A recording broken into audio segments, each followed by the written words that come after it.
भिंत कथेचा उर्वरित भाग आपण आता पाहणार आहोत. रघुनाथला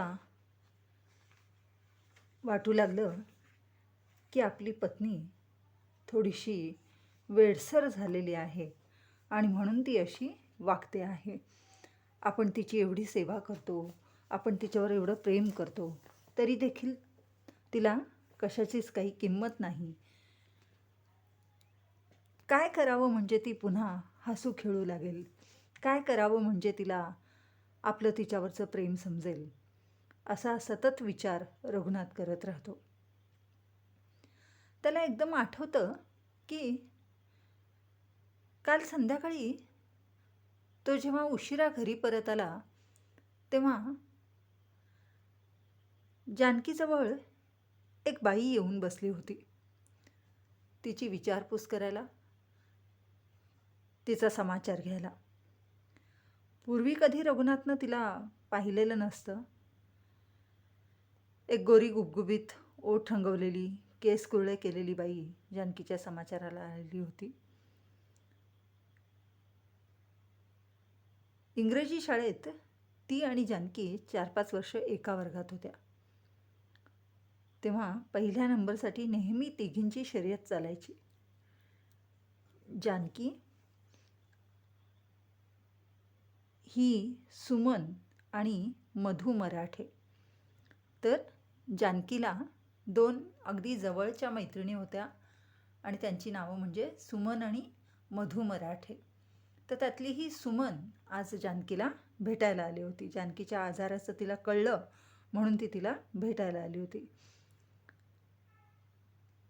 ती छान गप्पा मारत बसली होती जानकीबरोबर. बोलण्याच्या ओघात सुमननं सांगितलं की तिचा नवरा हा एक बडा अधिकारी होता आणि काही कामासाठी तो तिथं आलेला होता आणि प्रवासात सुमनला थोडा त्रास झाला म्हणून सकाळीच तो तिला डॉक्टरांकडे घेऊन गेला आणि त्या डॉक्टरांकडून जानकी याच गावात राहते हे सुमनला कळलं आणि म्हणून सुमनला इथं सोडून तिचा नवरा आपल्या एका मित्राकडे गेला होता आणि म्हणून मग जानकीसोबत ही मैत्रीण बऱ्याच गप्पा मारत बसली होती. रघुनाथनं त्यांच्या गप्पा होईपर्यंत घरातली सगळी कामं उरकून घेतली. मुलीनं जेवायला वाढलं, धाकटीला गोष्टी सांगून झोपवलं आणि मध्येच तो जानकीच्या खोलीत डोकावून पाहत होता की यांच्या गप्पा झाल्यात की नाही. तर त्याला बोलणं कानावर पडलं. सुमन म्हणत होती की आमच्या साहेबांना पहिली 3 मुलं आहेत आणि त्यांना मी बोर्डिंगात ठेवलं आहे आणि मी साहेबांच्या बरोबर सगळीकडं फिरते, नाटक, सिनेमा, सभा समारंभ असं बघत फिरते. तेव्हा रघुनाथ त्या बाजूने गेला तेव्हा सुमन म्हणत होती, तू शिकणं सोडून उगीच लग्न केलंस लहानपणी. थोडी वाट पाहिली असतीस तर आज माझ्यासारखी बंगल्यात राहिली असतीस, मोटारीतून फिरली असतीस, तब्येत दाखवायला विमानानं अमेरिकेत गेली असतीस.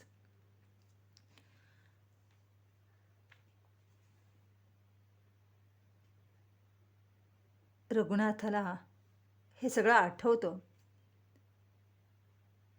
आंघोळीचं पाणी अंगावर घेता घेता काल घडलेली ही घटना त्याला आठवते. जानकीची मैत्रीण तिच्याकडे येऊन बसली होती आणि तिला म्हणत होती की तू उगीचच लवकर लग्न केलंस, आणखीन थोडे वर्ष थांबली असतीस तर माझ्यासारखी बंगल्यात राहिली असतीस आणि तुझं आजारपण नाहीसं करण्यासाठी किंबहुना तुझी तब्येत दाखवायसाठी विमानानं अमेरिकेत गेली असतीस. एखाद्या श्रीमंत माणसाची तुझं लग्न झालं असतं. मोठी लेक मधू न्हाणीघराचा दरवाजा ठोठवायला लागली. बाबा बाबा म्हणून हाका मारायला लागली. तेव्हा रघुनाथ तंद्रीतून जागा झाला आणि बाहेर आला आणि त्यानं ठरवलं की आज पुन्हा जर कोणी जानकीला भेटायला आलं तर सरळ भीडभाड सोडून त्यांना सांगायचं की डॉक्टरांनी कोणालाही 5 मिनिटापेक्षा जानकीशी जास्त बोलू देऊ नका म्हणून सांगितलं आहे. आणि हे खरंही होतं. डॉक्टरांनी जानकीला विश्रांती घ्यायला सांगितलेली होती. ऑफिसमधून तो संध्याकाळी घरी आला. त्यावेळी देखील त्याला जानकीच्या खोलीत कोणीतरी बोलतंय असं दिसलं. कदाचित ती सुमन असावी. कपाळाला आठ्या घालत तो जानकीच्या खोलीकडे आला. त्यानं खुर्चीवर बसलेल्या तरुणीकडे पाहिलं, परंतु ती सुमन नव्हती. ही कोणीतरी वेगळीच होती. या तरुणीच्या मांडीवर एक लहान मूल झोपलं होतं. रघुनाथ तिच्याशी काहीतरी बोलणार इतक्यात ती तरुणीच त्याला नमस्कार करत म्हणाली, माफ करा हं, आजारापाशी फार वेळ बोलत बसू नये हे मला कळतं, पण फार दिवसांनी आम्ही मैत्रिणी भेटलो आणि शाळेतल्या आठवणी काढून हसलो. आम्ही दोघी लहानपणच्या चांगल्या मैत्रिणी. बाहुलीच्या लग्नात जानकीची आणि माझी एकदा मारामारी झाली होती. तब्बल 2 दिवस आमची गट्टीफू होती, पण तिसऱ्या दिवशी आम्ही दोघी पुन्हा एकत्र आलो आणि यापुढे अशी गट्टीफू करायची नाही असा निश्चय करून गळ्यात गळा घालून रडलो. तर अशी ही जानकीची मैत्रीण आपल्या मैत्रीबद्दल रघुनाथाला सांगते आणि म्हणते की बोलण्याच्या भरात मी तुम्हाला माझं नावही सांगितलं नाही. माझं नाव आहे मधू मराठे. शाळेच्या नाटकात तुमची बायको जानकी आणि मी कामं करत असू आणि जानकी नाटकाची नायिका होत असे आणि मी तिची दासी होत असे. मधूचं हे बोलणं ऐकता ऐकता रघुनाथ जानकीकडे पाहतो तर जानकी हसत असते. रघुनाथला फार बरे वाटते की काही का असेना आपल्या मैत्रिणींची भेट झाली म्हणून तरी जानकी सुखावली. तिच्या चेहऱ्यावर हसू आलं. काही हरकत नाही.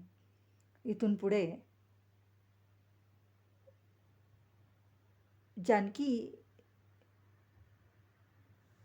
कशी आनंदात राहील हे आपण पाहिलं पाहिजे असा तो विचार करतो.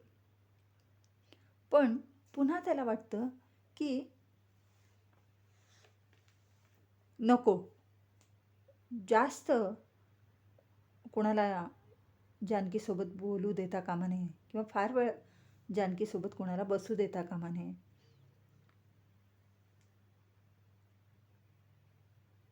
त्या दिवशी रात्री झोपी गेल्यानंतर तो जानकीला झोप लागली आहे की नाही हे पाहतो तर जानकी कालच्या इतकीच अस्वस्थ असते. पुन्हा पुन्हा कुशीवर वळत असते, इकडून तिकडे करत असते. मधूच्या मनात येते की का बरं ही रघुनाथच्या मनात येते की ही का बरं अस्वस्थ असेल, काय झालं असेल. तेवढ्यात जानकी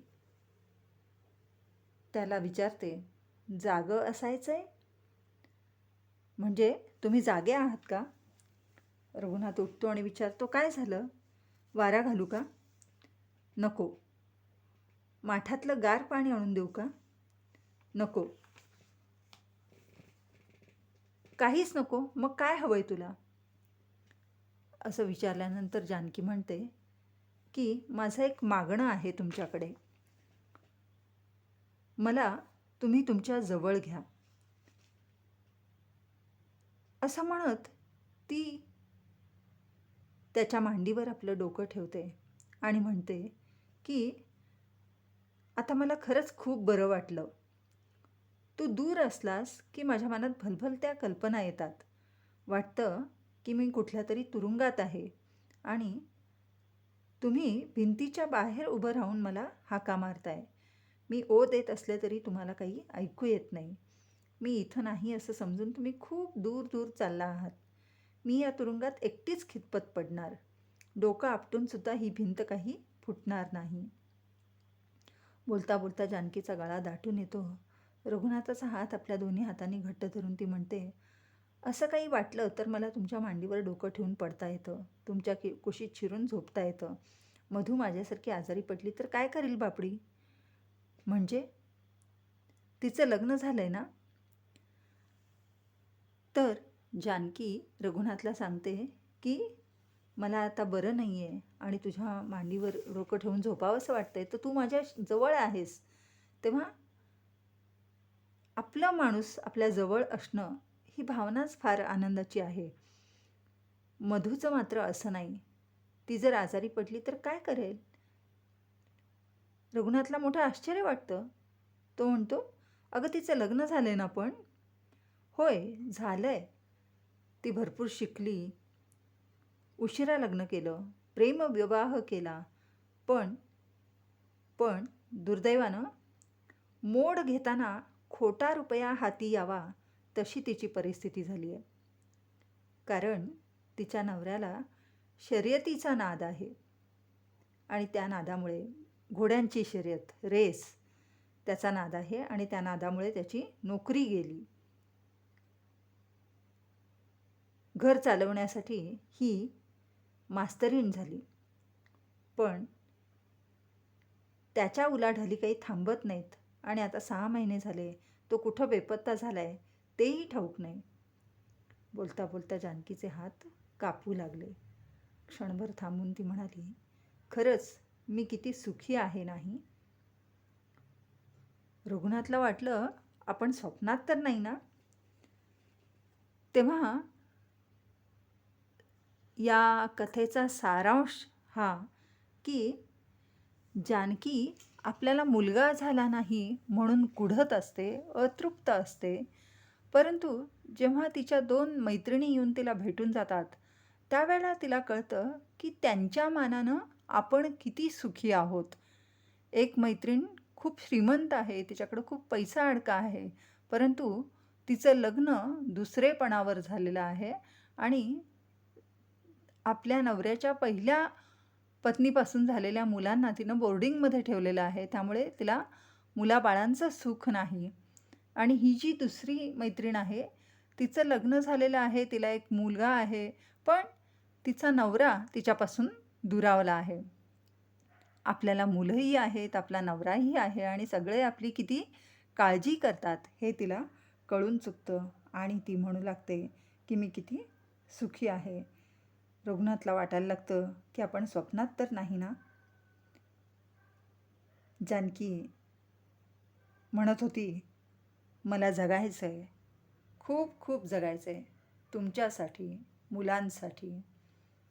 आणि आवेगानं रघुनाथच्या गळ्यात तिनं दोन्ही हात घातले. तिच्या कृश झालेल्या मनगटांमधून किणकिण करीत बांगड्या खाली सरकल्या.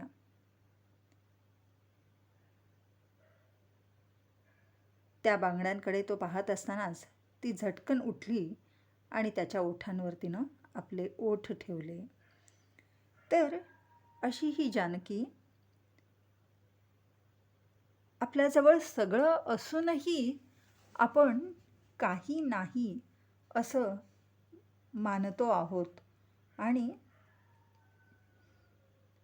विनाकारण तक्रार करतो आहोत असं तिला वाटतं. आपल्याजवळ आपला नवरा आहे, आपल्याजवळ आपल्या मुली आहेत. गेले 6 महिने आपण अंथरुणाला खिळलेले आहोत, तरी पण आपला नवरा बिचारा काहीही कुरकुर न करता आपली सेवा करतो आहे. तर असं हे सुंदर जग आपल्या वाट्याला आलेलं असताना आपण विनाकारण असमाधानी राहतो आहोत हे तिचं तिला जाणवतं आणि ती आपलं प्रेम आपल्या नवऱ्याप्रती व्यक्त करते. तिच्या त्या चुंबनामध्ये पहिल्या चुंबनाची काव्यात्मकता नव्हती किंवा आसक्तीही नव्हती, पण त्या सर्वांमध्ये नसलेलं काहीतरी वेगळं असं त्या चुंबनामध्ये होतं. एका क्षणात जानकीचे ते ओठ जन्मजन्मांतरीची सारी मधुर रहस्य रघुनाथाला सांगून गेले होते.